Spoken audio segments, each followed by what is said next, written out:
Yo, what's going on everyone? It's Chase. So I'm here with a different video than usual. Today I'm going to be talking about a specific altcoin, FLUX. FLUX is a partner of mine, although everything that I express in this video, they're going to be my own views, my own technical analysis. Really bringing this to you now because I do feel like, we could be starting a leg up here as long as, Bitcoin and the rest of the market sort of holds / chills out, you know what I'm saying? We obviously don't want to see any type of a Bitcoin nuke or Ethereum nuke, and you're most likely going to see the rest of the market pull back. But yeah, I've been a supporter of FLUX since 2017.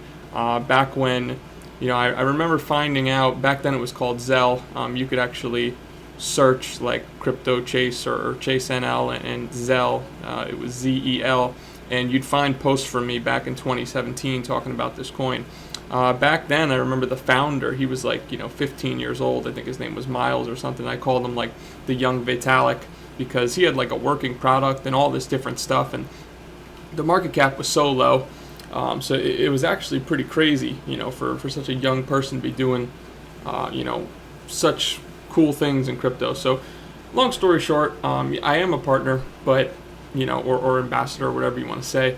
But I do thoroughly believe that there's a future for this token, and they've been in constant development since 2017. They've never stopped, right? I've had holdings since 2017. I've taken some profits along the way, sure, but I still hold some to this day, and I definitely think that right now the market cap's at around 72. I think it's ranked 500th or something. Where's the rank? Rank 501.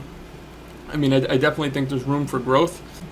And before I talk about FLUX, really the last thing I'll say is I get these type of offers probably 20 times a month. I never take them. So, yeah, I just, I have more confidence in this one than I do. And, I typically don't ever, take any of these type of, ambassador or partner deals or anything. But I felt like this one was warranted, and I feel like the chart also looks good. And it's something that feels organic for me since I've been a holder either way.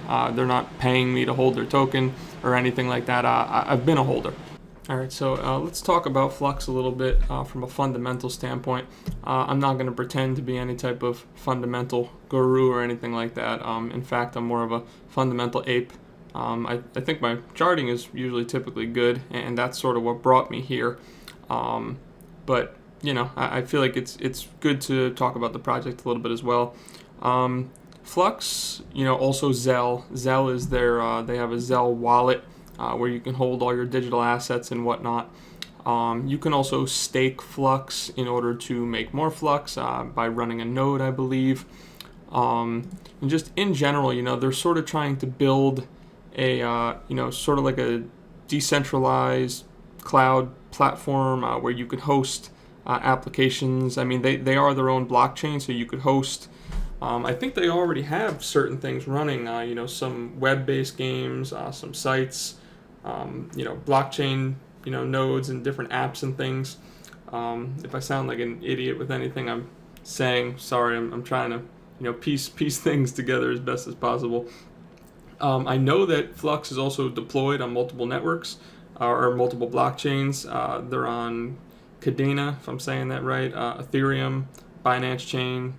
I know that Solana, which has been huge lately, Solana is going to be coming up soon, and also Tron as well. And it's basically, parallel assets, and you can exchange them on the different DeFi platforms, Uniswap, PancakeSwap, etc. I know that they're doing a lot of stuff, and I wish I could do more justice behind it. But I know that, eventually FLUX will exist on more than 10 blockchains. And they're really, they're playing so many angles that, I feel like if you threw a coin, and, if there's a ton of cups, it's gonna land into one of them and do well. That's probably a terrible analogy, but I think the point is, one way or another, they're gonna find a way to do well.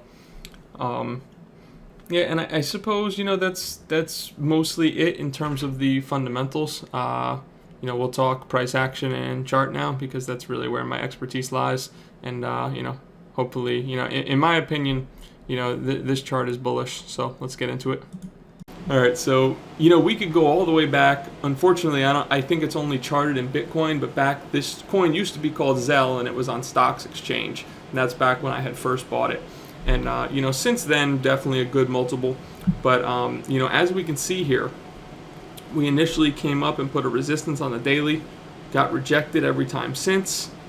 Sort of formed the resistance here before this little short-term bear market that everything else had, reclaimed, and basically looks like it's going back towards the highs. So target one that I'm looking for is right around 45 cents. And if we are able to flip this 45 cents to support, then obviously just looking for legs up. You look at 60, you look at 70, you look at 80, you look ultimately towards $1. But remember that people often typically front run that round number. So anywhere in here is obviously another good profit taking point. And any front run any of these round numbers, and you have some good profit legs to take on. You can also focus on scalping too. If you have an obvious breakout above previous all-time highs, that's where you can really start scalping on bullish price action. So talked about that many times. When you're legging up like this, the type of price action you're typically going to see is you're going to see a form of consolidation. So you usually see a large leg, right? And then you get some type of consolidation that usually looks like either a pennant or an ascending triangle. We'll draw a little ascending triangle here, right? And then obviously you have another long right there with your stop below here, and you get a good breakout play. So definitely all this to keep an eye on in terms of the price action. Let's just dial back here real quick. Let me delete all these lines. I do feel like we're somewhat following the schematic, so to say, of some other altcoins, but I do think that this break is fairly significant here in this daily close. We can see we've never seen a daily close above these levels, so we have daily resistance, once again, resistance. Flip this resistance level to support, and then we daily close above, and you could go down to any of these time frames, and we're most likely going to see that we probably didn't have closes above, okay? Didn't have closes above, but now you're sort of breaching this area, and to me this looks like the beginning of a leg up. So I thought that this would be a good time for this video. I've been waiting to do something with FLUX for a bit. Yeah, check them out, hop in their Discord, see what they got going on, and hopefully this was helpful. Okay, thanks everyone. I'll catch you on the next one.